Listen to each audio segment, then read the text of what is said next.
Yesus terangkat ke surga.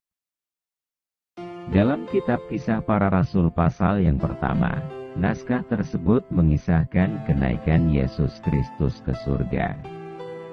Yesus menyuruh murid-muridnya untuk tetap tinggal di Yerusalem dan berkata, "Sebab Yohanes membaptis dengan air. Tetapi tidak lama lagi, kamu akan dibaptis dengan Roh Kudus." Maka bertanyalah mereka yang berkumpul di situ, "Tuhan, maukah Engkau pada masa ini memulihkan kerajaan bagi Israel?"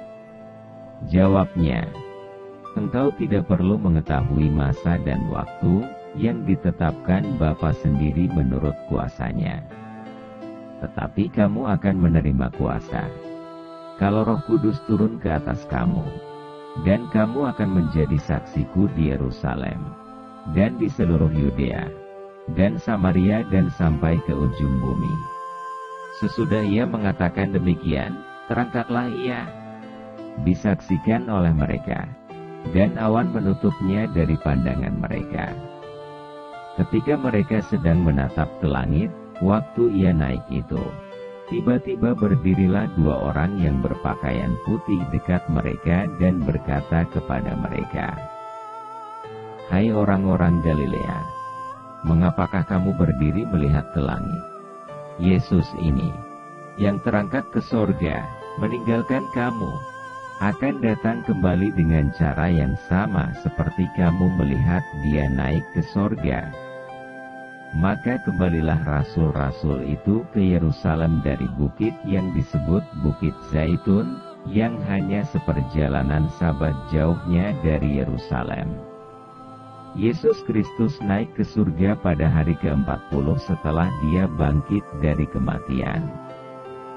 Para murid Yesus belum memahami sepenuhnya apa arti yang diperbuat Yesus. Mereka berharap Yesus memulihkan kerajaan Israel yang sudah runtuh. Tetapi Yesus memiliki misi yang berbeda dengan pemikiran mereka. Ia berpesan kepada murid-muridnya bahwa murid-muridnya akan menerima kuasa dan saksi bagi Yesus di Yerusalem dan sampai ke ujung bumi.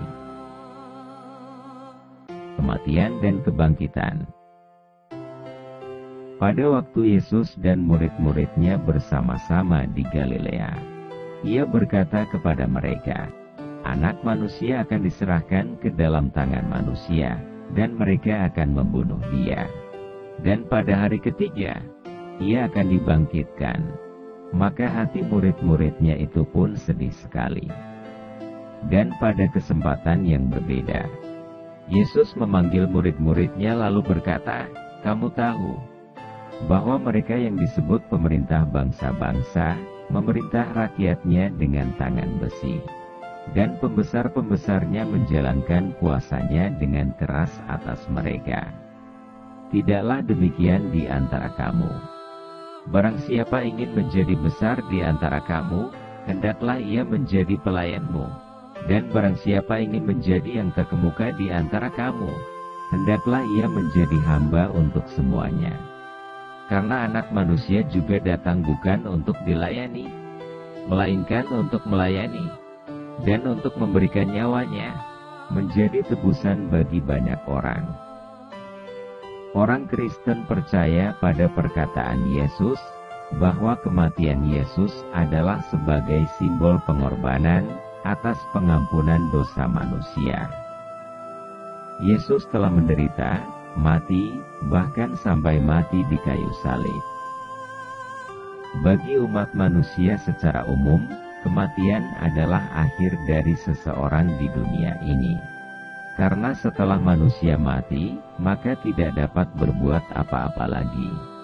Tetapi bagi Yesus Kristus, kematian adalah sesuatu yang perlu dikalahkan. Sehingga dengan kematianlah dia bangkit kembali. Masa 40 hari setelah kebangkitan itu, Yesus Kristus menampakkan diri kepada orang-orang, terutama murid-muridnya. Kenapa Yesus harus naik ke sorga? Kenapa dia tidak tetap saja di bumi bersama manusia? Yesus bangkit pada hari yang ketiga setelah kematiannya. Yesus sendiri telah memberikan jawaban atas pertanyaan itu. Yesus pernah berkata kepada murid-muridnya, "Di rumah Bapakku banyak tempat tinggal. Jika tidak demikian, tentu aku mengatakannya kepadamu. Sebab aku pergi ke situ untuk menyediakan tempat bagimu. Dan apabila aku telah pergi ke situ dan telah menyediakan tempat bagimu, aku akan datang kembali dan membawa kamu ke tempatku, supaya di tempat di mana aku berada, kamu pun berada." Yesus berkata, tidak ada seorang pun yang telah naik ke sorga, selain daripada Dia yang telah turun dari sorga, yaitu Anak Manusia. Yesus Kristus telah naik ke sorga, duduk di sebelah kanan Allah Bapa yang Maha Kuasa, dan dari sana akan datang kelak untuk menghakimi orang yang hidup dan yang mati, dan membawa umatnya bersama Dia di tempat yang telah disediakannya. Mari sama-sama menanti kedatangan Yesus Kristus yang kedua kalinya.